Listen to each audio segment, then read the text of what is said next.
to see you soon as you get through college. Why? Keep this car. It's very valuable. I want to see you soon as you get through college. You have what it takes. We need your spirit in my business. I have a big future for you. You cannot fail. Don't forget. Who are you? I didn't quite catch the name. I may not look just like you, but I have opportunity. Oh.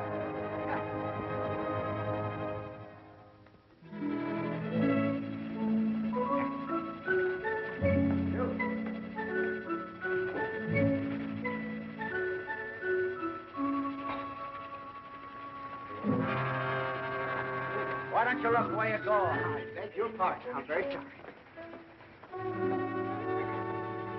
Well, I should say I do remember. I should certainly hope to kiss a pig if I didn't. Thank you. Now, let me see. That was football, wasn't it? Or was it ice hockey? I go to everything. Football, Mr. Waggleberry. Football, of course. And I presume I promised you a job. I usually do when I get excited. Oh. But you shall have it. With me, a promise is a sacred pledge. My word is my bond. My handshake is like a certified check. My check is like a... He who loseth honor loseth everything. Right. We don't start people at the top, you understand. That would be too easy. We do it the American way.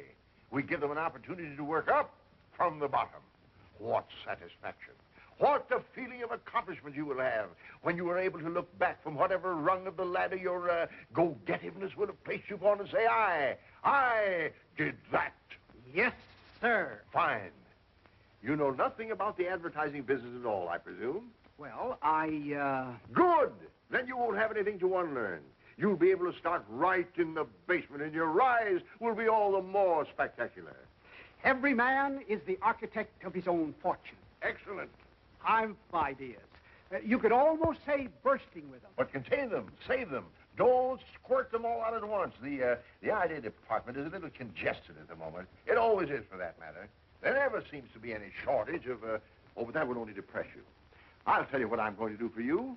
I'm going to find you a little nook in the bookkeeping department. A regular little niche.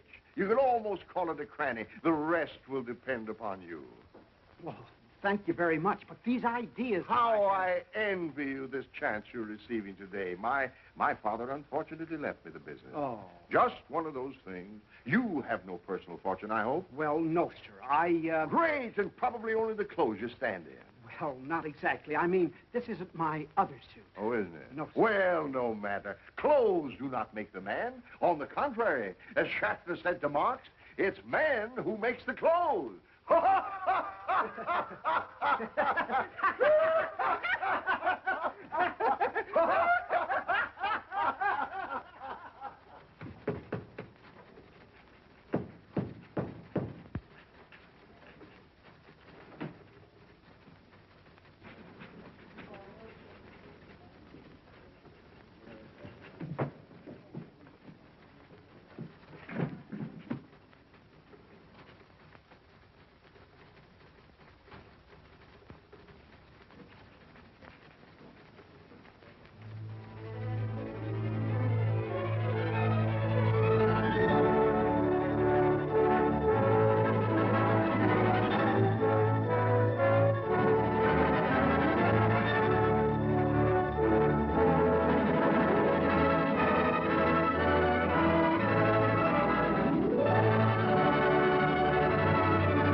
Diddlebock. Yes, Will. Well, the boss would like to see you. Oh, me? Oh. By the way.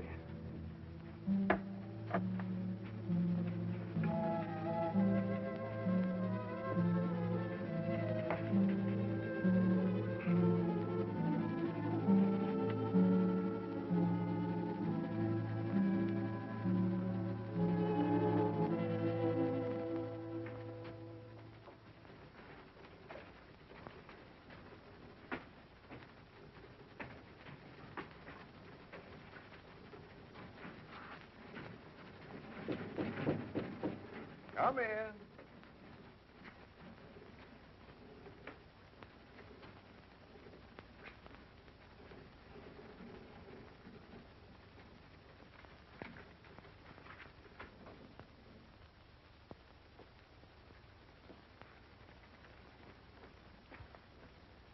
You want to see me, Chief?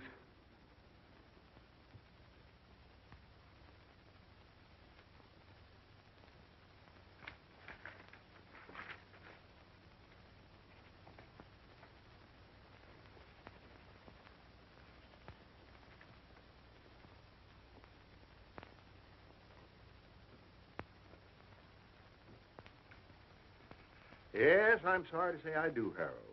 Oh, How long have you been with us, Diddlebock?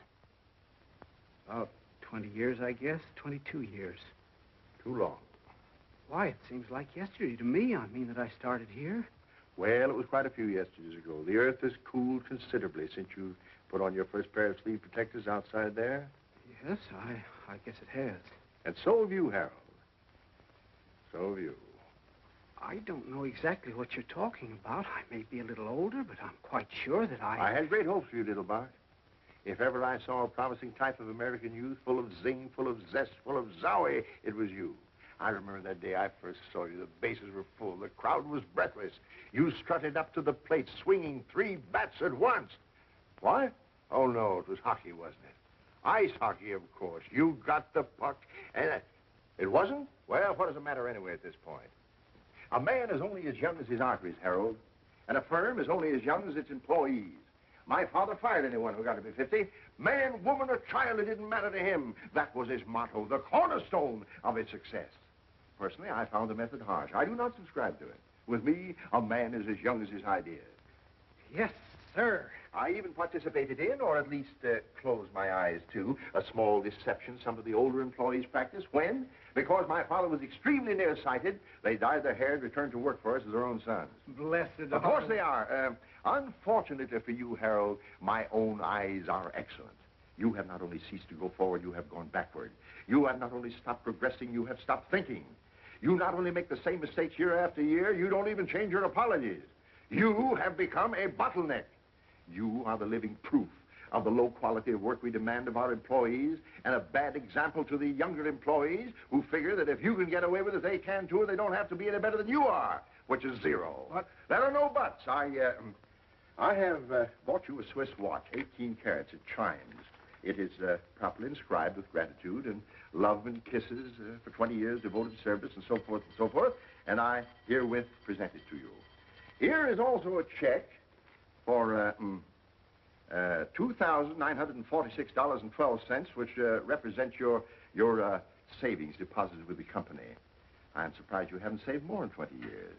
I had a lot more, only it was invested in the preferred stock of the company, and you remember what happened in 1929. Oh, yes, I remember. Of course, it was just as hard on all of us. You know, the little and the big. We all shared and shared alike, but that's all water under the bridge. Goodbye and good luck. And as a parting thought, I want you to know that this is hurting me much more than it is you, Harold. Much more. Thank you very much. Goodbye. Don't let it get you down. Thank you.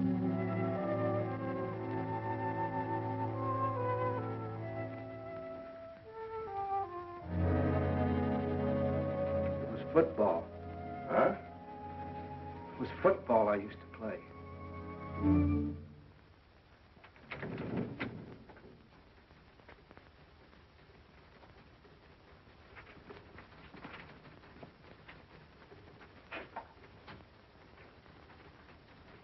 Sorry, Harold. Thanks. Like that in cash, please. What's the matter? Don't you trust us anymore? Once bitten, twice shy. I'll have to get it out of the safe. I'll bring it over to your desk. Thank you, Charlie. You better buy a wig. Huh? Why? You'll find out.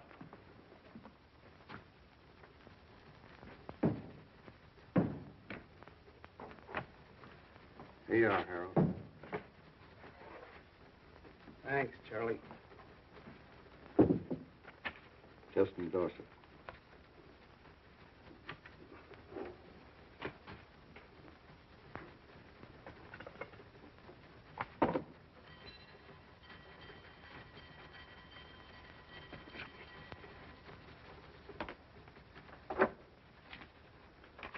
Thanks, Harold. So long, Charlie.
might I speak to you a moment, Miss Otis? Certainly, Mr. Diddlebock. You mean privately? Well, with some privacy. I'd look for something in the file cabinets. I never find anything anywhere. Splendid. I'll join you in a moment.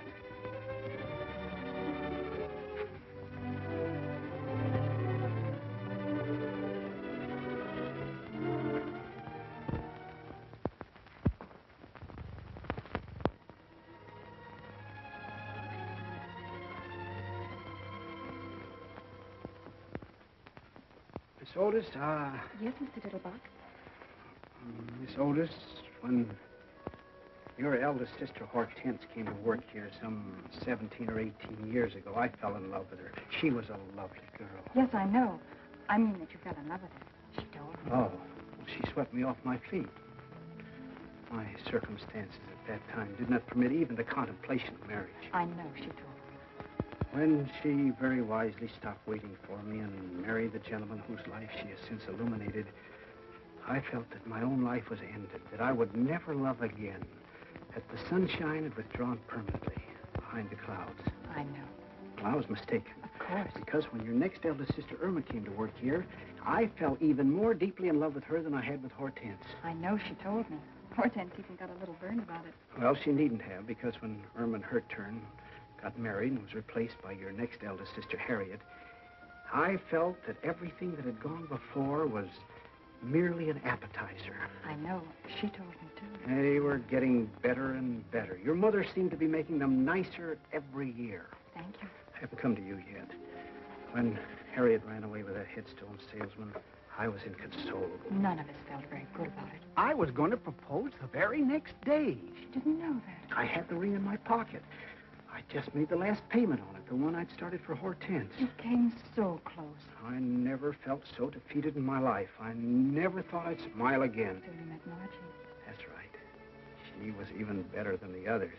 Mother'd had more practice. Practice makes perfect. By then, of course, I'd been wiped out in the market. Oh, was that it? She never knew. That's right. I started to get on my feet again when your sister Claire came to work. Why didn't you ask her? Didn't you like her? Like her? I worshipped her. Only that irresponsible lout, that loafer who married my sister, chose that very moment to kick the bucket to pass on without leaving even a dime's worth of insurance. So I found myself with a ready-made family. Poor Mr. Diddlebock. I suppose you were in love with Rosemary, too, while she was here. Naturally. Of course, I was so in the habit of being in love with your mother's daughters, but then that it would be impossible for me to even see one without... Without what, Mr. Diddlebock? I presume you know I've adored you since the first morning you punched your first-time card. You knew it, didn't you? Well, I suspected it. My sisters had warned me. Of course. Imagine being exposed to 7 Miss Americas and muffing the whole 7 of them. Poor Mr. Diddlebock. I'm leaving here today. Oh, no, Mr. Diddlebock. That's what I really wanted to tell you. I don't know where I'm going, and I very probably won't see you again. So, I want you to take this. It's all paid for. Someday, when you meet some young man who's really worthy of you and who has everything but the engagement ring, you can take that excuse away from him anyway, and... well...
Confidentially, I left my money on the dresser this morning when I was leaving. You couldn't let me have $4. I say, you couldn't let me have You couldn't let me have $4 till Wednesday. That's my lucky day. There's a nag called Footsure running at Belmont, and you don't have to go if you can't spare it. I just said if you happen to have $4 you wasn't using until Footsure come in. Fool and his money are soon parted. Yeah, but think what beautiful memories he lays up. How about $2 till tomorrow? He who lendeth money endeth friendship. Oh, that's all right. We ain't friends. I never even seen you before. Well, that's a fine argument. How about a quarter for a racing form? This is day before yesterday. Oh, here, since you're so melancholy about yourself. Fish hooks? What? I say, maybe you caught your mitten some fish hooks. Holy Moses, Westerner, huh?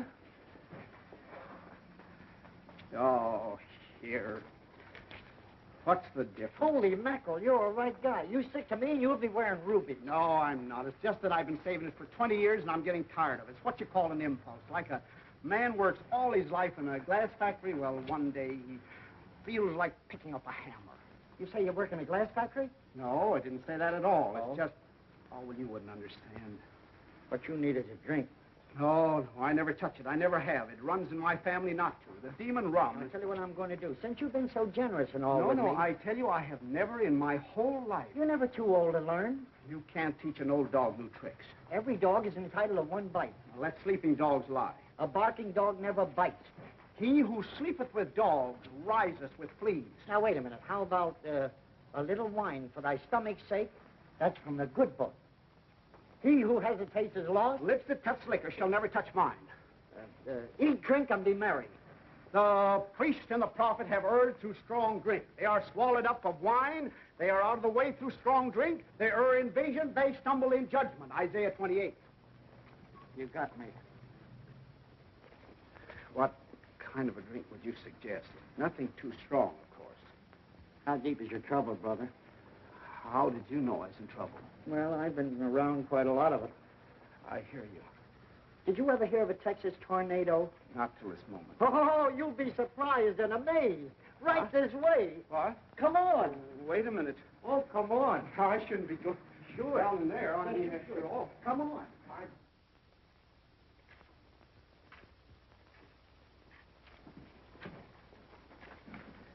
Don't flash that roll in here. I wouldn't want anything to happen to it. A wise man keepeth his own counsel. Fine. Come on.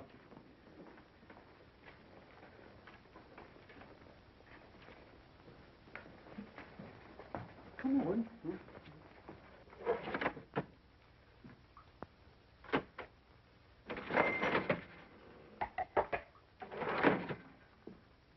Good morning, gents. Good morning, Wormy. What's your pleasure? Jake, I want you to meet my friend, Mr. He staked me to a bankroll. Oh, fooling. He must be new around here. This calls for a little celebration, Mr. Diddlebock. Harold Diddlebock. Diddle what? Diddlebock. Bock is in beer. Oh, I thought you said Diddlebuck. Is it buckwheat cake? No, I didn't. Brother Diddlebuck, back. What's the matter with me? Bock. Oh, yeah, Bach. He's in some kind of trouble. Who is He's it? about to have his first drink. His first drink? Uh-huh. Well, drown my kittens. This is quite a moment. You mean his first this morning? Or really his first ever and ever since he was weaned? I have never partaken. Now that I've had time to think it over, Yes, sir. You never know how the other half lives. You aroused the artist in me. It was just an impulse. Well, obey that impulse. Why don't you have a cigar? Have a cigar? Sir, I'd like to make you something. Something you would remember. I wouldn't want anything, I mean, if I had anything at all, nothing potent. You understand? You'd never feel it. I was thinking of a Texas tornado. Oh, not for an occasion like this, Wormy. A tornado's a perfectly reliable commercial drink for conventions and hangovers and things like that. But this is almost, is the word Vestal? Huh? I mean, it ought to have organ music. I wouldn't want anything... I mean, opportunities like this come along all too rarely for a man with his heart and his work. Tell me, Mr. Diddleback, Bob, where were you born? What? Nebraska. Corn. And in what year, please? 1901. Fine, fine. They distilled some very palatable stuff in 1901. Now, let me see.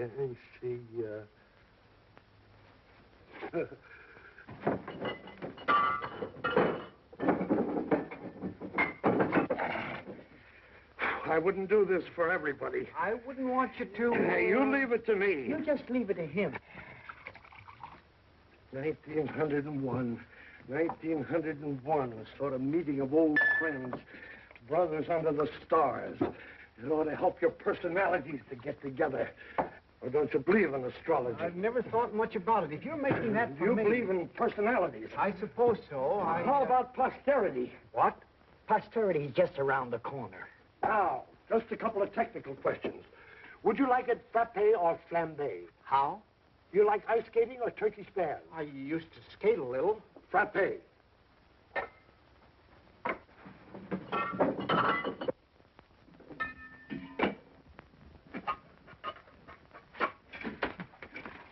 Frappe. Now, would you like it sweet or sharp? I don't really... How do you take your coffee? I take milk. You've answered my question.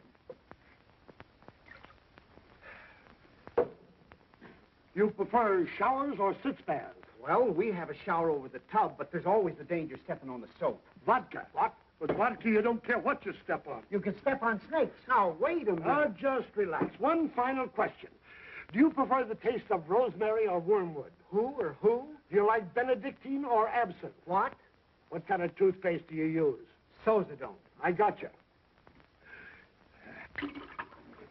If that's for me, you just leave it to him. What a scientist. Ain't that pretty? I wouldn't want anything to, They call him the professor. You just leave it to him. Oh, boy. Gentlemen, the Diddlebock. Ain't he wonderful? A genuine genius. That's certainly very kind of you. Don't mention it. And if you don't mind, I'll sample a mouthful with you. Well, I certainly hope you will after mixing up this much. The artist does not weigh his clay. Your very good health, Mr. Diddlebock. Here's to you, Mr. Diddlebock.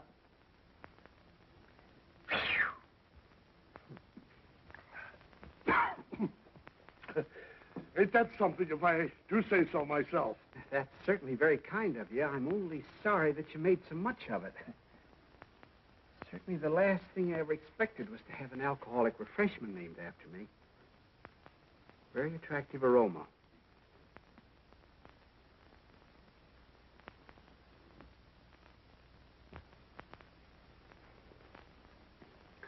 Very mild. Nothing to it. I wouldn't say that. But it has always seemed to me that the cocktail should approach us on tiptoe, like a young girl whose first appeal is innocence. What a poet. Here's to innocence. Bottoms up. Over your ears.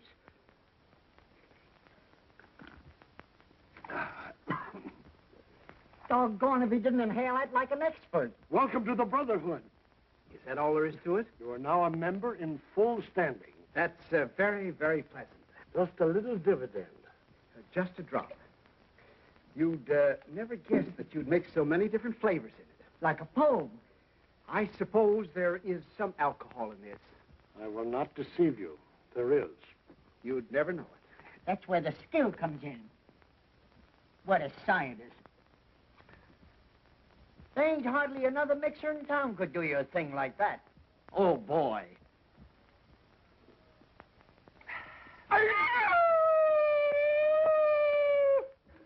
Lovely.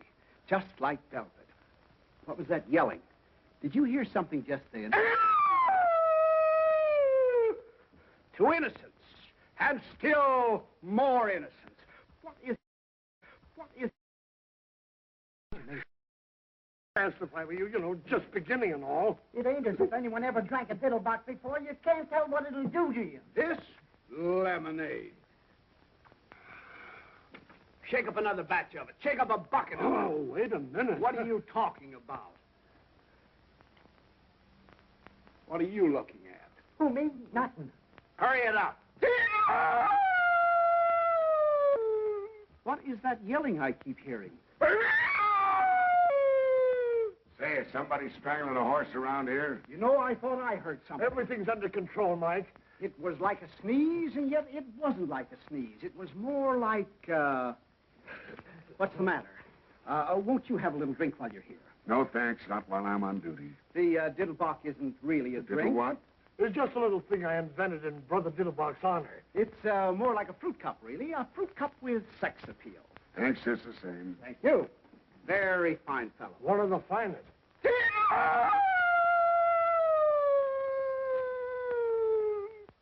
There it is again. I could have sworn I heard something. I suppose I didn't hear nothing that time. I'm very glad you noticed it, because I did too. Yeah, don't tell me. I've been telling these boys about it, but they're not sure. To me, it sounded like a cross between a Mongolian lynx and a wounded moose. Have you ever hunted the Mongolian lynx? I have not. How about a wounded moose? Likewise. You're probably better off. Why don't you give the gentleman a drink instead of letting him stand there with his tongue hanging out? Look, before your tongue starts hanging out, you better lay off a couple of them diddle pots. A fine thing at 11 o'clock in the morning. Who's he talking to? You? Now, wait a minute. Everything... Just a moment, officer. My friend may be small, but I want you to know that he's got a heart of gold, and I won't hear one word against him, you understand? When I was in the depths of desperation, the dregs of despair, who befriended me? Not E.J. Waggleberry and Company, not the fellow employees besides whom I toiled for 22 years and whose sorrows I shared as who wouldn't, not the Metropolitan Police Force whose salaries I have paid and whose uniforms I have purchased to keep them warm in winter, cool in summer, and fresh at all times, but yon smolder befriended, when befriended men are nothing, you understand? You handle him. Ha! Wait a minute. I just saw it. So what? The fellow doing the yelling. He's hiding behind a post there. Probably an escaped lunatic. I don't see anybody, Mr. Diddlebock. What do you mean you don't see anybody? You can't see that old crackpot with the spectacles? Why, that's you, Mr. Diddlebock. Me? That old tramp? Why, that doesn't look anything more like me. Look at that collar. Looks like a horse collar. Oh, it ain't so bad, Mr. Diddlebock. How long have I been looking like this? You've always looked like that, Mr. Diddlebock, at least ever since I've known you. Why, this is an outrage. Look at that old scarecrow. Look at that suit. Look at that hat. Look at that face. Oh, it ain't so bad as all that, Mr. Diddlebock. It's worse. Why, I wouldn't trust a face like that to empty a spittoon. Oh, yes, you would, Mr. Diddlebock. Are you positive that's me? 2 will get you 12. Then where is there a barber and a gent furnishing outfit? This is a calamity that must be repaired immediately. Right upstairs, Mr. Diddlebock. Only Only what? Don't you think you better sit down a little while Sit first? down? Why should I sit down? Do I look tired? That's the trouble with the men of today. They don't enjoy. They have no stamina. Look at our forefathers. Look at Washington. Look at Valley Forge. Look at the pioneers. Then look at me. Hey, are you a barber? I'm looking for one. Yes, but excuse me. Is there a leopard loose in the building or something? Everything is under control. Men were men in those days. Here, buy yourself a new suit. You look terrible. They mined the earth and dug the rivers and tamed the wilderness and brought forth peaceful homesteads in the shadow of the eagle and the echo of the thundering herd. And in the final analysis, where are they? I ask you, and I reply, dead, my friends, deader than a boiled mackerel. I thank you. Are you all right? A barber and a tailor. A barber and a tailor. A barber and a tailor. And the world is mine. A barber and a tailor. You better remember what you put in that so it won't happen again. What's the matter with this? Should old acquaintance be forgot for the sake of old lang syne? Now, if you'll just slip into this, Mr. Diddlebuck. That wouldn't be a little on the quiet side, would it? Yes, I think you're right. Hide not thy light under a bushel. You need a tent to hide that one. Well, then we'll try this little Glen Awkward plan. Love. Murder. Well, now, Mr. Diddlebuck indicated to me that he wanted something courageous. I made this for a dog act. I can hear it barking. Very clever. I bet they have to get up pretty early in the morning to catch you in bed. It's been tried. Oh. Well, now, suppose we try this little pinstripe. Why? Well, we just thought, the young lady and I, that this was a smidgen on the loud side. A mildy, of course. Oh, you did? It's the check within the check within the check that turns my stomach. Oh, it is. How true. Hello, Max. How depressingly true. Who's the tosspot? That's my friend, Mr. Diddlebock. Now, that would call for a waist measurement of about 32. Excellent. I'll be back in a flash, and you won't know yourself. Excuse me. Well, so long. Better luck next time. Just a moment. Why are you giving that lowbrow your money? Lowbrow? Now, wait a minute. Now, here, wait a minute. This is Max, the bookies man. Don't you remember that goat I was betting on? This goat? Listen, Chester. No. Butcher, he lost. Why do you bet on goats? You want to bet on something? Bet on horses. They run faster. Yes, sir. You say this animal lost? Totally. I see. Well, now is the time to turn defeat into victory through a clever maneuver. Yes, sir. Now, who are the contestants in the next sprint? Let's see. Windowpane, Butcher Boy, Senor Pepito. Oxnose, Pepper Pot, Crazy Maisie. Get a joy. These handles. Polka Caterpillar, and Emmeline. Emmeline? Did you say Emmeline? Yeah, Emmeline. Devoid of speed. Probable odds 30 to 1. Emmeline was my mother's younger sister. You don't tell me. Oh, yes. She was a little shorter than Mother, though. A little plumper, too, but a very pretty girl. That's remarkable. Avoid her like poison. She had the prettiest blue eyes. But she's 30 to 1. But no bookie pays more than 15 to 1. I'll take 15. Don't you understand what odds mean? I think so. They represent a difference of opinion. Right. Well, my opinion is Emmeline. She must be a beautiful goat. I mean, if she's anything a horse. Oh, well, all the better. They run faster. I don't want to hurry you, man. But if anybody still wants to get a bet down, I get 15 to 1 for Emmeline. especially if she wins. $1,000. $1,000. $1,000?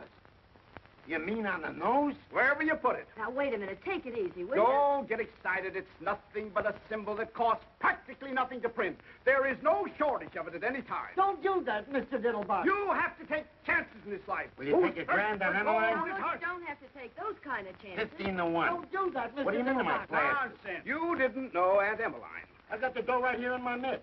Here, put it in my Are hand. you sure? Nonsense. I wish you would The change. die is cast. Of course, it ain't any of my business, but you sure you don't want to think this over? Certainly not. When the iron is hot, strike. Look, a joke Obey that impulse. Okay, it's your funeral. Okay. I tell you, I got it right here in my mitt. Can't you hear it? You made a bet. Maybe not the best bet in the world, but a bet. They're off. I can hear the short wave. Senor Pepito going to the front by ahead. Windowpane second. Crazy Maisie third.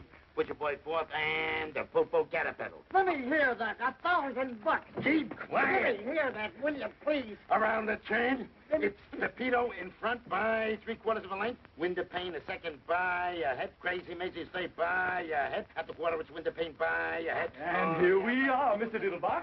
I just brought a few accessories in case. Pepito a second by half a length. Now, if you'll just slip into these, Mr. Diddlebock. Would you mind glancing the other way, dear? With pleasure.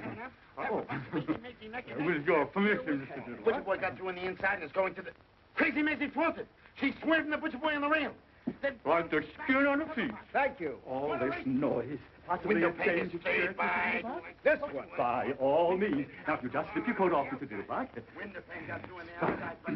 Crazy Maisie ran wide and bit him. What? She's crazy. Now she's back at the rail in front by a length. Pepito And there Butcher we Boy are. got through on the outside. Very nice. Coming up between horses. They're clearing for home. It's Crazy Maisie by a length. Pepito a second by half a length. And There. Butcher Boy's coming up. No. Butcher Boy is second No. by a length. Butcher Boy is second.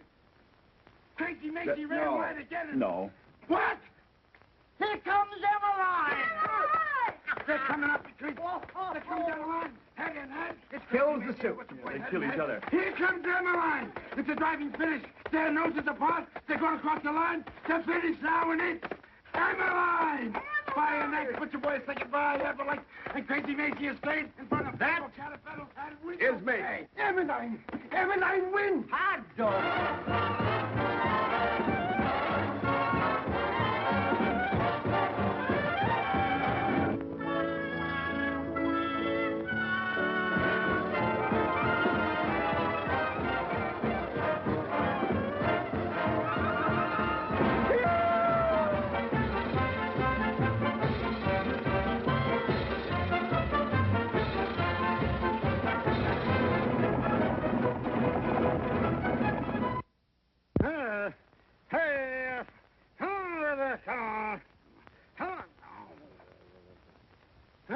Wake up, you nasty thing. A fine brother you turned out to be. I work and slave and give up the best years of my life to make you a home full of charming, womanly touches and keep my children pure-minded. As a reward for all this, you come rolling home at midnight in a condition which I, for one, What's Mr. so late Diddlebock... about midnight? Yes. But where were you all day Wednesday? All day Wednesday. All day Wednesday. You were drunk, that's where you were. Drunk as probably rolling in a gutter someplace. All day Wednesday. What are you talking about, Flora? I never had a drink in my life. Coming home on horseback. Horseback? Waking up all the neighbors. On horseback? And when old Mrs. Chauncey called out the window, the night was made for sleep, Mr. Diddlebock. You and your drunken friends had to holler back. The night was made for love, Mrs. Chauncey, or have you forgotten? I said that? Said it. You sang it. Where's my suit? Well, you came home in this thing. What is it, a horse blanket? It would look as good on a horse as it did on you. You mean I actually walked the streets in this? You rode horseback in the streets in it. Wonder if anybody saw me. Oh, no, of course not. You probably didn't attract any more attention than Lady Godiva in Macy's window at noon. Form-fit Franklin, featuring the figure phenomenal. Form-fit? Wonder if I get my money back on it. You could try, but I doubt it. You might see what you can get on this while you're at it. Oh, take it off, will you? I feel bad enough as it is. I had a fortune. I had thousands. I had all my savings in one big... Wait a minute. I had tens of thousands. You had tens of thousands. I tell you, I did. Where are my pants? Maybe you threw them out the window. I tell you, I had a fortune in them. You had a fortune in them. And where did you acquire this fortune, may I ask, if I'm not too inquisitive? Is there such a thing as a goat race? A goat race? No, I remember. It was Mother. You say Mother was racing someplace? Bertha B., that's right. Were there any other angels in the race? It was a horse race. You know what a horse is, don't you? What's the matter with you, Flora? First, I bet on a horse called Emmeline. You remember Aunt Emmeline? She won easily, naturally. Then I took the $15,000 I bet on Emmeline. $15,000? That's right. She paid 15 to 1. I took the $15,000 I bet on Aunt Emmeline and bet it on Mother. On Bertha B. Bertha Bierenhofer. You remember your old mother's name, don't you? Yes. And she won too, I suppose. Easily, I presume. You must be on the millions, you presume. I seem to remember a big fat man someplace where there was some very pretty girls dancing the tom-tom and slinging their garters around. Oh, I see it. This big fat man, big-hearted mower, was it? Generous Jake. He was always smiling. He had a big, happy smile, like a shark. He had it right in his pocket for me. He said, all in cash. All he had to do was reach right in and pull it out. He said? That's right. But the government didn't want anybody to have that much in cash. That was it. It wasn't patriotic. For him? That's right. When I said, I suppose that's why they want you to put your money in bonds. He said, bonds, Brother Diddlebock. When they say bonds, they mean investments. And have I got an investment for you, Brother Diddlebock? And what was it? I don't remember. Well, I'll tell you what it was, Brother Diddlebock. It was a drunkard's dream. The horses were nightmares, and the money is just something you never had and are never going to get, Brother Diddlebock, because you're just an old failure. So just get into your clothes and go down to the office and walk in as though nothing had ever happened, and probably you'll find nothing did happen. What about Wednesday, Flora? What was I doing all day Wednesday? Don't tell them you had a cold. They probably had drunks working for them before. I just don't believe it, Flora. If I could only find those pants. Hmm? Oh, boy. Now you'll see whether it was a dream or not, whether I never made any money or never will. Just feast your eyes on that. Yeah.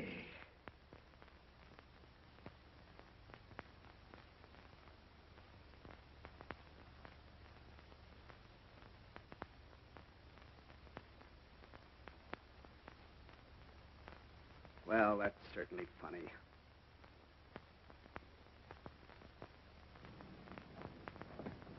Good morning, sir. Good morning. Shall I follow you, sir, or will you hop in now? You talking to me? By all means, sir. I said, shall I follow you, or will you hop in now? Just a moment. Why should I ride in that thing? Well, it's your cab, sir. You bought it last Tuesday. My cab? You mean including the horse? Most assuredly, sir. How else would we propel it? What did I use for money? Why, you had tons of it, sir, and you were most generous and high-spirited with it, too, if I may make so bold. I was. Positively, sir. It took me back to the good old days. It was a gorgeous spectacle. Why, hardly anyone could render you the slightest service without you pressing a 50, or at least a 20 into his eager hands.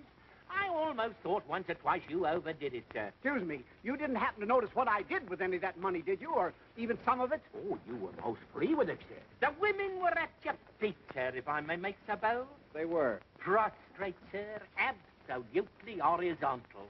The weaker sex simply adore a generous man, sir. Excuse me. You wouldn't like to buy this vehicle back in the bargain, would you? I could let you have it very reasonably, including the horse and the whole... But you've already paid me a month's wages, sir. And you gave me to understand the position was permanent. I really hate to disappoint you, but wait a minute. You don't happen to know whether a horse called Bertha B won on Tuesday, do you? By all means, won rather easily, I believe, in 201. Then what did I do with it? You mean the kale? Yes, and where was I all day Wednesday? You mean where weren't we, sir? Oh, it was like the good old days. You'd say Algernon. Your name's Algernon. My name's Thomas, sir, but you had difficulty in remembering it. You called me Algernon James Macbeth, and even Othello once or twice. Excuse me, but... Morning, Mr. Diddlebock. I thought you'd be over there, but since you wasn't, I'd come over here. Morning, Hamlet. Good morning, Wormy. Now, before you do anything else, you got to see about getting them some breakfast. Getting them some breakfast. They would like to have their breakfast immediately, if not sooner. Who would like to have their breakfast? The lions. You know anything about any lions? I rejoice to say I do not, sir. The lions that come with the circus. I've been out there for 2 days. What an aroma. Just what circus are you alluding to? Your circus, and it ain't no illusion. My circus? Who in heaven's name ever gave you the idea that I had a circus? Whoever gave me the idea, you sent me out to take care of it, didn't you? Right in the middle of the party, didn't you? Just when I'm getting in good with this big blonde that got it beat it out to Queens, just in time for an elephant to squirt a bucket of ice water in my kisser, and for one of them cats to, well, never mind. Where the how in heaven's name did I ever get a circus? Lucky Leopold give it to you instead of the dough you won from him. Wild Bill Hitchcock lost his circus to him. Then I did win on Bertha B. Oh, sure, for all the good it done you. You said you had always wanted a circus. I did. You did and you have. You sure got your wish. I see. And we have many hungry mouths to feed. Oh, we have. I was hoping it was just a small lion act or something. Maybe one lion and a couple of trained birds, maybe. One lion. I just mentioned the lions first because they were yelling the loudest. We got 37 lions. 37? Yes, 37. We also got 14 tigers. 14 tigers? That's right. Also 7 bears, some odd jaguars, and a puma. A puma? And what a puma. That's the one. Look, we got horses, Shetland ponies. Never mind. Where'd you say this Noah's Ark is located? Over the bridge in Queens. Then what's the joker? Why did I get it? What's wrong with it? Oh, nothing, except we ain't got no tent to give the show in. You gotta have a fireproof tent, and you can't get a fireproof tent. And we owe 6 months feed bill and 4 months back salary. And there's a plaster on every piece of rolling stock and a habeas corpus on the whole work.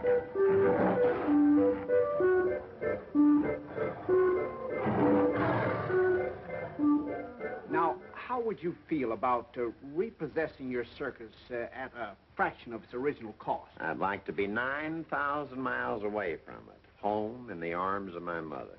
I see. I could make you an exceptionally attractive offer. You couldn't make me an attractive offer, not if you got down your bended knees and threw in a set of dishes. I see. You don't, but you will. The only reason I hung around as long as I did and gambled away my stake was because they was so hungry. And you don't find many people takes pity on a lion. That's right. You got any idea how much meat a lion, not a monarch of the jungle, just a small, ordinary lion like that one there. Come here, Jackie. What? Come here, Jackie. Come up here.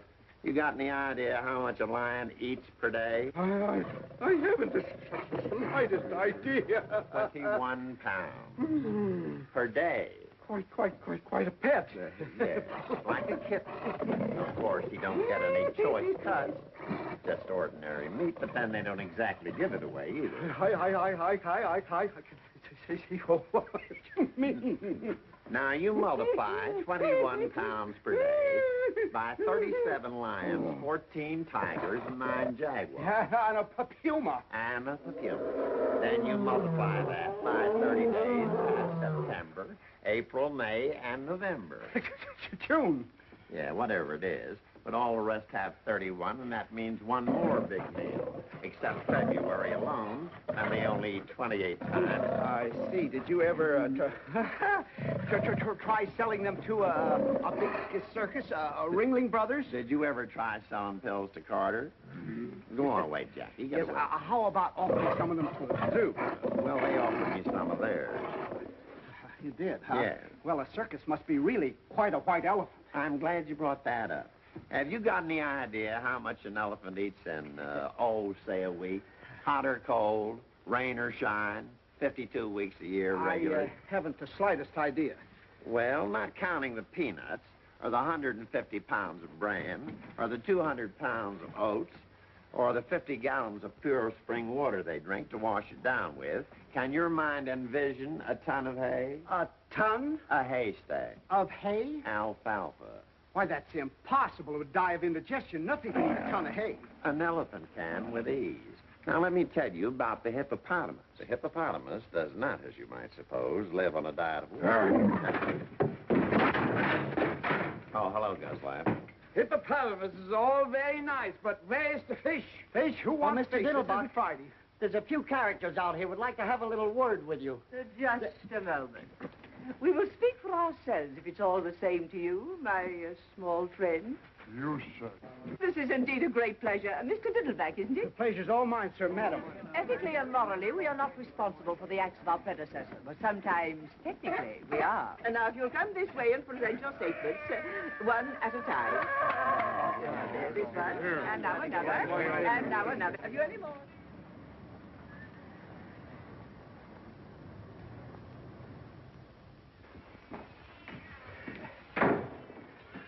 How do you do? What is your trouble, young man? I happen to have some very hungry cats, and I was just wondering if your organization could help me out a little, just temporarily. Most certainly. We're here for that purpose.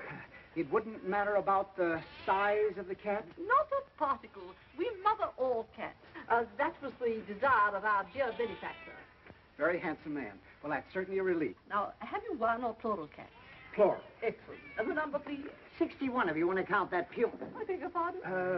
Well, in the neighborhood of 60. It's quite a neighborhood. Well, you know how they multiply. There are ways of controlling that, you know. I don't want to sound cruel, but are you quite sure that being out of work and everything, you can afford to support quite so many of our dear little friends? Well, I'd be very happy to bring over a couple of wagon loads of... Not permitted, or all too soon our little home would be overflowing. Especially with ours. We will help you from a distance. The important thing is that they're hungry, isn't it? Of course it is. So I'll just give you a requisition for, you can fill it at the back door, for, shall we say, 6 bottles of milk? Oh, let's make it 8 bottles of milk. And some nice, freshly chopped liver. About how much liver do you think your poor little darlings could manage? Well, would about 3 tons be asking too much? 3 tons? We could have took a couple of pounds of that liver. What for? For lunch. We got to think along very much broader lines than that. This is a big problem. You're telling me. I used to solve problems all the time when I was in college. Trigonometry, calculus. What a time this would be. You know something? What? I don't think I've thought in years. No fooling. I'm always thinking, always trying to figure an angle. That's because you have to. You haven't got security. You haven't got a job like I have. I mean, like I have. Where you have to get up at the same time every day, eat the same breakfast, go to the office on the same car, work on the same ledger all day, then go home the same way you came to the office, except backwards. Sure makes me dizzy to ride backwards. It doesn't take any thought to do all that, so you don't think anymore, like you stop taking exercise. I sure hate exercise. I was even in love with the same girl all my life, except in a different body. Same with me. I gotta have change all the time. So long, Susie. Hello, Nellie. Hail and farewell. You know something else? What? He may have been right to fire me. Huh? I'm just an old has-been. What are you talking about? If ever I seen a live wire, a good time Charlie with a rubber off his roll and a whistle for the dame, why, this little problem wouldn't have been no problem at all to you on Tuesday. Where there's a problem, there must be a solution. Where there's a mind, there must be thought. You follow me? Well, at a distance. Where there's a circus, there must be money. You said it. Now, where do you get money? Wall Street? Correct. And where in Wall Street? A bank? Correct again. And how do you get that money out of that bank? A hold-up? No. By using your head. Nothing is impossible if you use your head. You can go through granite walls with your head. I nearly done it one time. I tried out a horse. It was a very quick stop. Baraboo. Huh? Baraboo, Wisconsin. A banker from Baraboo, Wisconsin. Uh-huh. The winter headquarters of Ringling Brothers Circus. What's that got to do with it? What's that got to do with it? Any boy from Baraboo, Wisconsin naturally wanted to hang around the circus as much as they'd let him. All his spare time he was there. He'd carry water for the elephants, take me down to the public library. He chopped meat for the lions. He stuffed hay in the hippopotamus. Naturally, he wanted to run away with the circus. every American boy does. I see. That's a very clever piece of deductive reasoning, Mr. Diddlebocker. A very brilliant hypothesis. Just plain buck. You are interested in circuses, aren't you, Mr. Sergeant? Deeply. Splendid. Where did you develop your interest in circuses, Mr. Diddlebocker? I dabble in circuses. You know, jump in, take a small profit, jump out. Ah, yes, it's that last part that's the hard part. Yes, I sir. might have wished that you were a true lover of circuses rather than just a trader in them, but beggars can't be choosers. How true. And now, Mr. Those Sergeant. elephants. How soon would you be ready to take over my circus? Take over your circus? Well, time is of the essence, naturally. You must have found, owning circuses before, that once you make up your mind to dispose of one of them, the sooner the Yes, sweeter. but, Oh, yes, it is. Perhaps I shouldn't tell you this, but you certainly came on the right day. I've just received my monthly fee bills, and I'm prepared to make you a genuine bargain. No, I'll no. meet you more than halfway. In fact, I'm willing to take a stupendous loss. I'll make you such a sacrifice. No. Oh, yes, I will. This is the end. By gad, you can acquire my circus at such reasonable terms that... you can acquire my circus? That's right. Give that to me again. We got the circus, and you being fond of circuses, we thought naturally you'd be... That you could sell it to me. Uh-huh. I knew this was too good to be true. I hate bankers. Why? Because they won't lend you any money like they're supposed to. Everybody hates them. Don't you hate them? I never thought much about it. Now, let's see. Why would a banker want to buy a circus? Take off his income tax? I don't think they pay income tax. At least you never see their names up very high on the list. They're leaving us to pay it for 'em. I hate bankers. Could he be sorry for the animals? A banker? What we need is an argument. What we need is some meat. That'll come. Now, why would you buy a circus if you were a banker? I wouldn't. Even if you can afford it? I should say not. Pooey. Why, I would. I guess maybe that's why I bought one. I was always going to buy a circus when I got rich. You sure bought one. Keep it in the poorest part of town. Let all the kids in for nothing, all year round, just to see their faces. You'd get awful tired of that whiff. Wait a minute. You say everybody hates bankers? Naturally. There you are. Huh? Nothing to it. Where's there another bank? They're all banks. Then come on. What happened? We just sold a circus. Huh? James R. Smoking Company. James R. Morning, gentlemen. Morning. Is Mr. Smoking? We'd like to smoke him out. We'll go inside, Wormy. You got an appointment? We'll make an appointment. What do you want to see him about? An A circus. investment. Of what? What's it your business? Well, go ahead. I'm not stopping you. There are plenty of people inside for that. Want to try it? Big mug. Come on, Wormy. What? I hate bankers.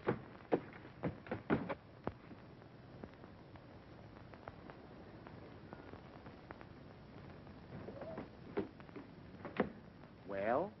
Listen, you. We didn't figure this out far enough. You've got to figure these things out to the bitter end. What you'll do, then what they'll do. Then what you'll do after that, then what they'll do, then what you'll do after that. It's like, do you play chess? No. I don't either. Maybe if you wore the other suit and the big Kelly. What for, to frighten them? No. What we need is an open sesame. Well, no, well, we can dig up a couple of blackjacks. No. What we need is a rule. Oh. Did you ever hear of the Trojan horse? Where was he running? Forget it. There's nothing that succeeds like success. No. Like thought. With thought, you can penetrate granite walls. Right, big mug. All we need, then, is a thought. But that goes all the way through. Right. That don't stop at the bitter end. Right. You and your little brother. Never mind that stuff. There's nothing to it. We'll be in jail by 3:30. Huh? Out again by 4:45. Huh? I've got it. Absolutely and beyond question, it cannot fail. What is it this time? We've just sold the circus, that's all. Again? Right, come on. Must you go? We'll be back. You'll find out, you big stiff. Right. Right. Since you have repeatedly failed to clean up this matter, despite numerous warnings from me, which I was in no way obligated to show, Which we were in no way obligated to show. we are reluctantly forced to inform you that we will have to take over your building. As of the...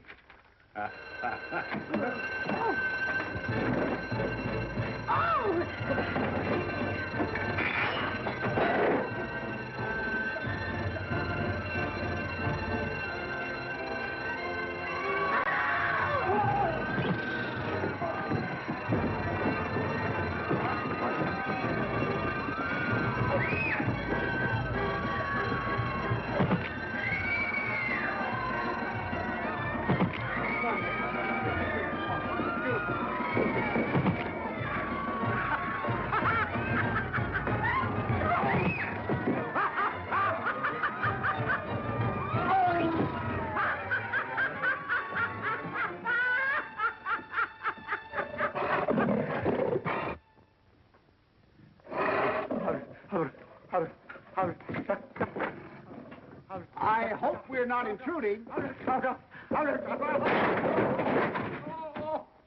Mr. Smoke, I presume? I wonder if I could have a few moments of your valuable time.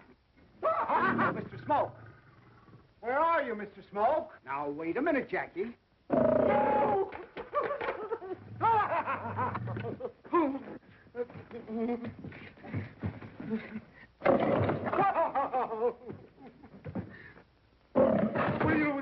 Will you take that blasted thing out of here? You wouldn't hurt a butterfly, Mr. Smoke. Butter wouldn't melt in his mouth. Give the gentleman your paw, Jackie.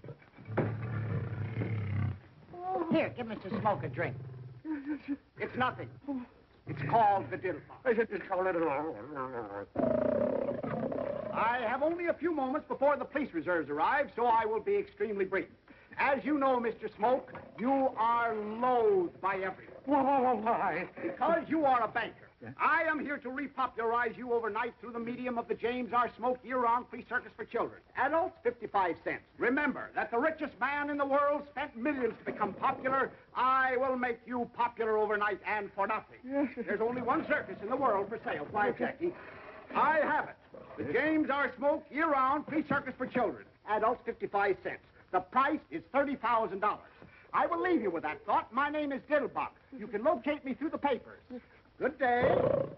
Come on, Jackie. Come on, boy. Good day. Bock, as in beer.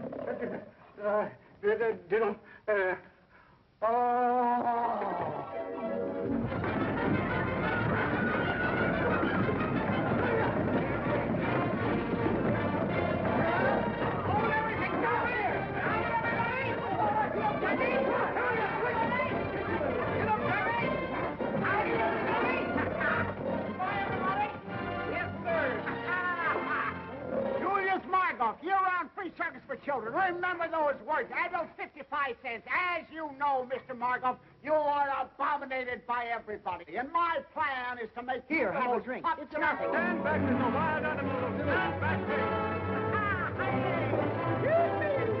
Get up, Jesse. As you know, Mr. Blackson, you are despised, reviled, and detested by all normal human beings.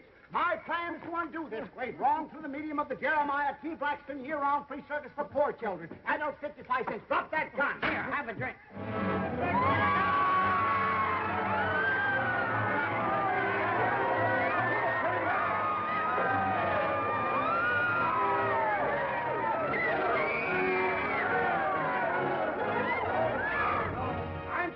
Break in on you like this, but I want you to know about the McDuffie year-round free circus for poor children. Adults, 55 cents. As you know, Mr. McDuffie... Just a minute, young man. What do you mean crashing in here without being announced? What you got there, a dog? He don't smell nice. Why don't you give him a bath? Now get out of here before I ring for the janitor. If I can never find that Tessie bell and have you escorted to the street pronto. Go on out now. The McDuffie circus would make you very popular. I don't want to be popular. I don't like nobody, and nobody likes me. If it's all right with them, it's all right with me. Here, have a drink. Certainly, that's the one thing I do like. The McDuffie circus will probably... Very nice. Man's only friend. Now get that dog out of here. I hate dogs.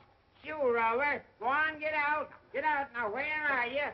Get out of here now. I can smell you, but I can't... No! No! Hey! Jackie! Look out for Jackie! Here, Jackie! Here, Jackie! Now look what you done! Here, Jackie! Here, Jackie! Here, Jackie! Look!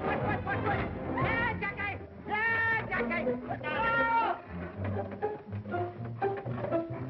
What's the matter with you? What are you trying to do?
Take him in through the end window.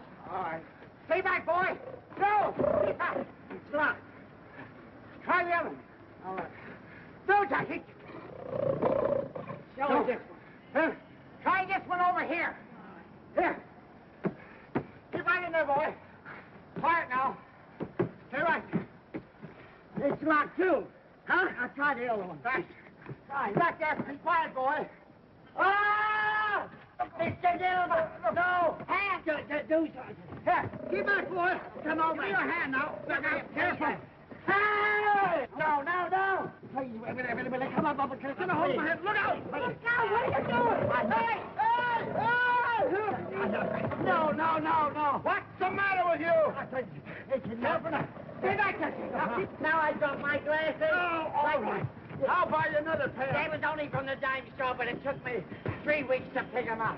Where are you? Never mind. Look out! No! Mr. Diddlebock. Please, Mr. Diddlebock. What are you trying to do? You don't seem to understand. Careful now. Yeah. Ah! No, hang on. No, stay back there. Come on. I'll show you how to open them. Wait a minute. Don't frighten Jackie. You don't frighten that easy. This is one time I thought the thought all the way. Get back, Jackie. And I ain't going over that precipice again. Now, Hey! Stay there, Jackie, now. Now be quiet, Jackie. That's a nice old iron. Only be a second now. Be careful, boy. Oh, no. What you done? For heaven's sake.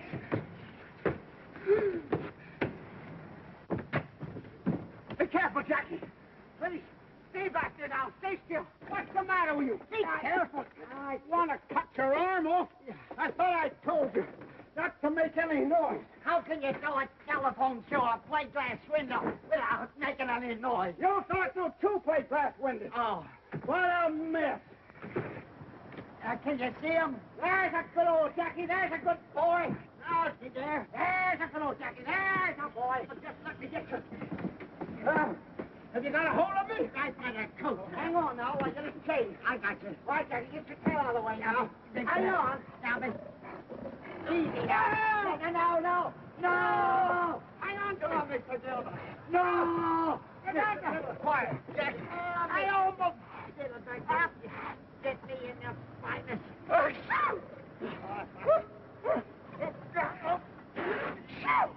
Jackie! Are you all right now? Just 1 minute. Now take it. All right, Jackie, I can't. Clear the edge now. Mr. Diddlebock, where are you? I got you. I better get it with my foot. Oh. Quiet now. Yeah. Are you all right? Just a minute. You got a hold of me? Yeah, I got you. Good. All right, now hang on. I got it. Oh, no. I see. Throw the tail up from around Jackie's, the chain from up around Jackie's neck. I see. And you got a good hold of it. Just a minute now. Hang on. What? What's the matter? I'll show you. If I only had my glasses. Okay, now, hang on. I got you. There I go. I got you. I can't feel you holding me. I got you in a death grip. You got me good and solid. You betcha. There I go now. Be careful now, Mr. Diddlebock. I got it. You got a good hold on me. Sure, I got you. But why is your voice so far away when your coattails are right here? What? What? Wormy! Help me! Help! Wormy! Wormy! Mr. Diddlebock! Hurry, somebody, help me!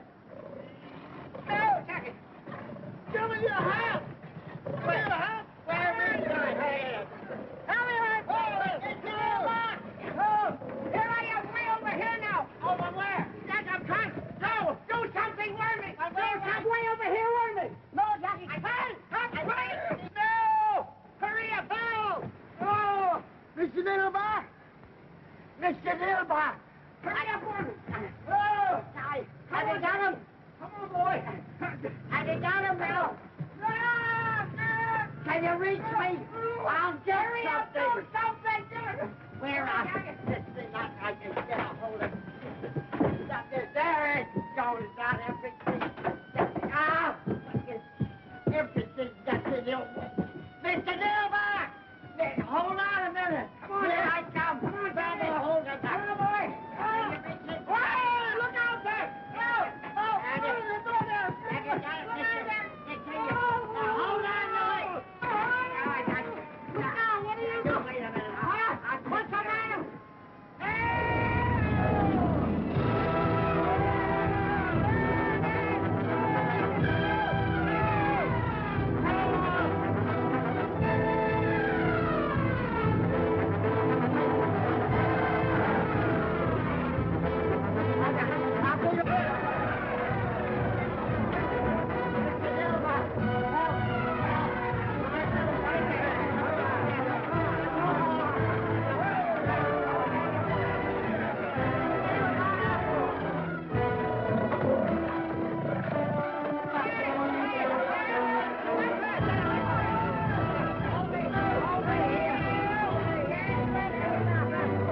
Help! Get us out of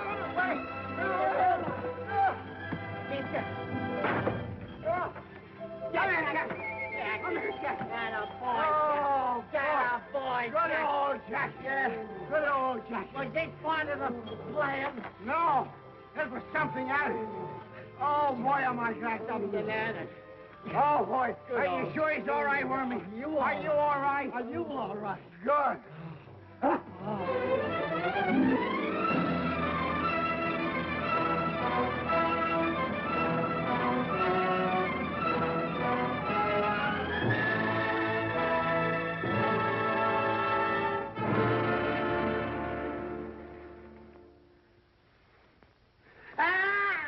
Wait, look out! Hang on! Help! Hang on! Help! Hang on! Help! What's the matter with you? I'm sorry. I ain't never going to be this time again. Oh, boy, is this nice in here. Thought you didn't like jails. This is the first time I ever appreciated one. So cozy, so solid. Don't they build them nice? Well, we'll be out of it pretty soon. No hurry. We gotta get over this, you know. That wasn't part of the plan at all. You're telling me. Now, let's see. I said that we'd be in jail by 3:30. We are, and I love it. And out again by 4:45. We ain't, and it's all right with me. Good old Jackie, did you stick your neck out? They ought to be here with certified checks. Who? The bankers. They have to come with certified checks. There's nothing in this world as strong as a good idea. Never has failed, never will fail. It cannot fail. The thought is planted. One more second, they could have planted us, too. Can you imagine watching a trapeze act? Oh. There they come. Who? The bankers. Now, you just watch. Pretend to be indifferent. Right.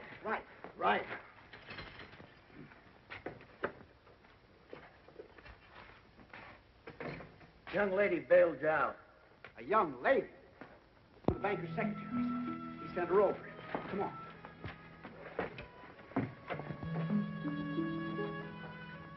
Hello, Mr. Diddlebock. I'm so sorry. You're in trouble. What's that? Why, Miss Otis? That's just Jackie. Don't pay any attention to him. You bailed me out? Well, naturally, Mr. Diddlebock. We just put our savings together. That's all. He can't get out, can he? Of course not. That's all savings are for anyway. Naturally, they weren't all mine. Hortense had the most, of course, being the others. Naturally. And when we heard you were in trouble, are you sure the strong... Of course they are. They keep murders in them. I can't thank you enough, my dear Miss Otis. I'm terribly touched, and as soon as I have a minute, I'll thank you for hours. But I'm not in the slightest trouble. This is all part of a plan, a foolproof plan. That cannot fail. That cannot fail. Oh, I thought you were in trouble. Far from it. Do I look as if I were in trouble?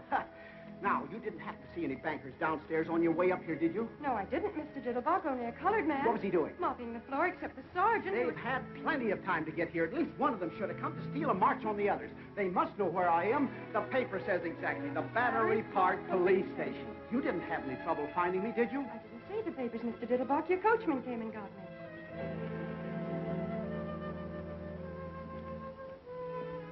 Why, there's life, there's hope, sir. And while you was acrobaticking this afternoon, I was thinking to myself... Thanks.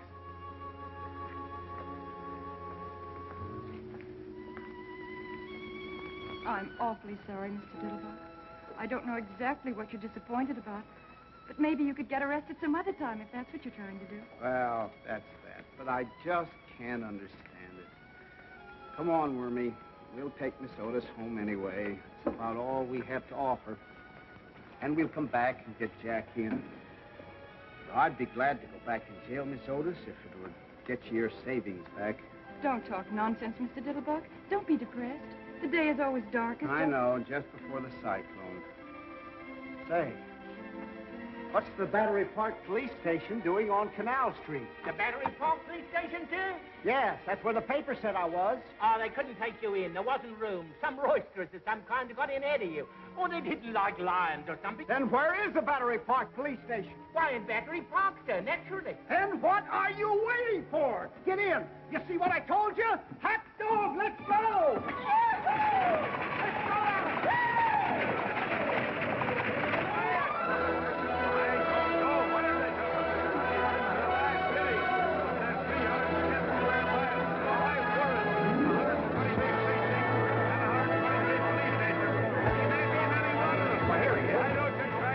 Quiet!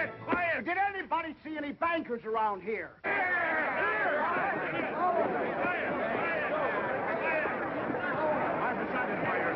didn't hear just what you said. I'm designed to buy your circus. I'll take it.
Do you feel better now?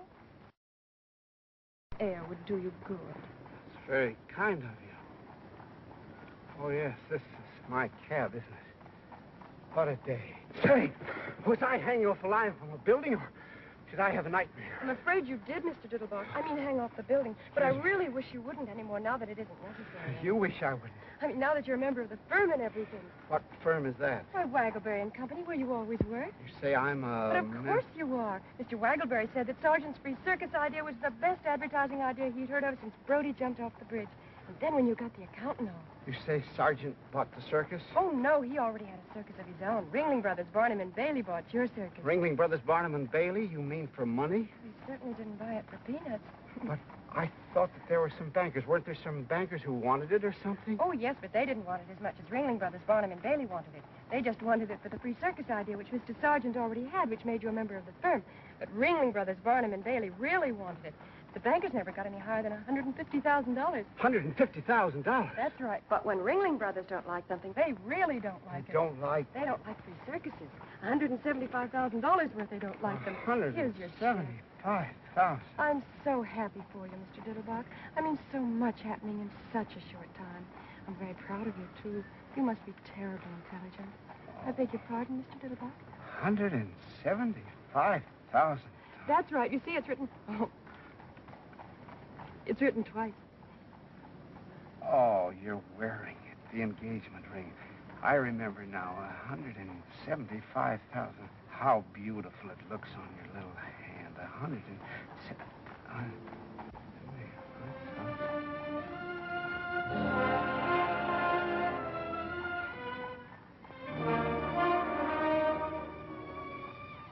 see.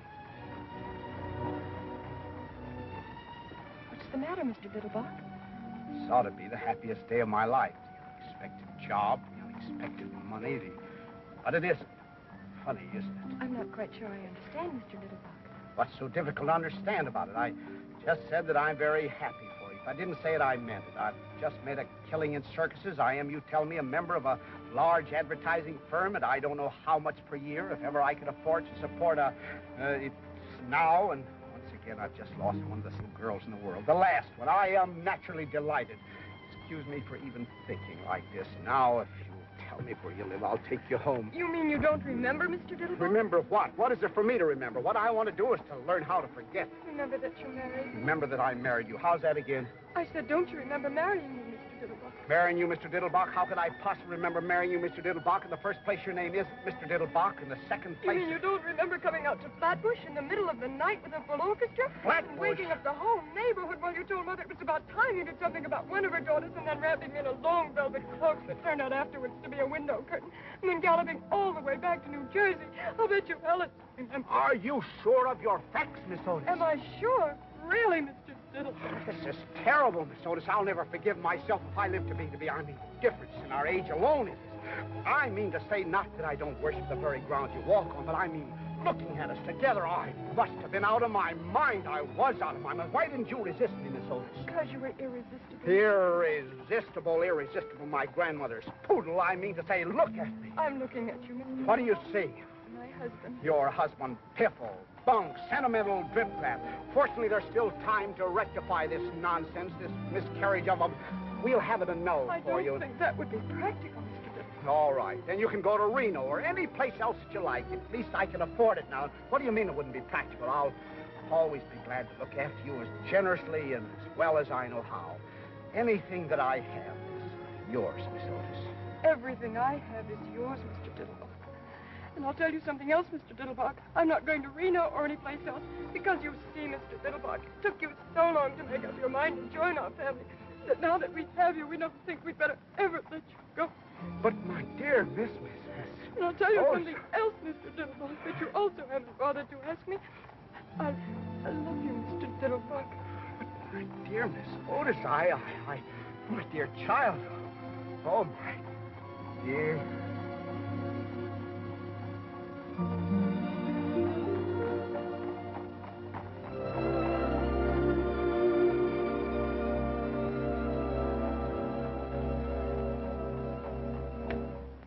That must be what I was doing all day Wednesday.